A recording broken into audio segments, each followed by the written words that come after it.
In this video, we are going to learn how to create a custom frame in InDesign with the pen tool. This is the first time we are going to use the pen tool in InDesign, but whatever we learned so far in Illustrator and Photoshop will be very useful because the pen tool works almost exactly the same as in those other two applications. And the only difference is what we use the pen tool for. Here, mainly we use to edit our frames and maybe create paths for our text. So let me show you an example and how to create this custom frame. I'm going back to Bridge and I'm going to use this image of this car and drag and drop it into InDesign. Then I click and drag to draw a frame. And there's the frame.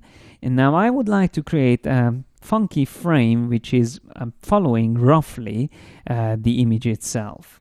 I might make this image a little bit bigger, so let me just extend it. I hold down Command and Shift and drag the whole image in size a little bit. And now I can show you how I can make changes to the frame.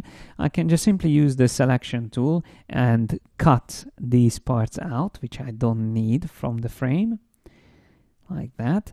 And now we can start customizing the frame with the pen tool. By the way, if you want to learn more about working with images in InDesign, I have a whole separate course on this topic where you can learn everything thoroughly on this topic. So I want to select the pen tool now, and I am going to draw a shape around this car.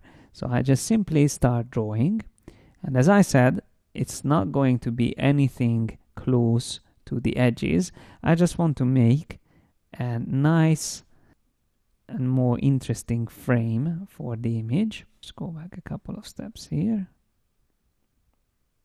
and finish my curve, and then I can use the direct selection tool to move these points a little bit around, just like in Illustrator.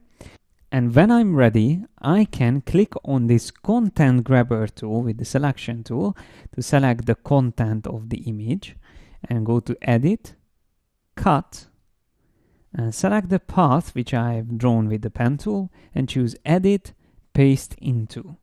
So what happened now is that I copied the image from the original standard frame into my custom frame which I created with the pen tool. I can now delete the original frame because I don't need that, and if I want to, I can always make changes to this custom frame by using the direct selection tool, and holding down Shift I can select more points at the same time and then use the arrows on the keyboard to move them around. So I can very easily customize and continue customizing this frame. I can move these ones a little bit closer on this side. And of course, there are many other ways to use the pen tool in InDesign. I just wanted to show you an example how to do this. We are going to create vector masks and selections with the pen tool as well. So of course, you can be much more accurate drawing along the edges. In this case, I just wanted to create this special effect of having a little bit of image around the car itself.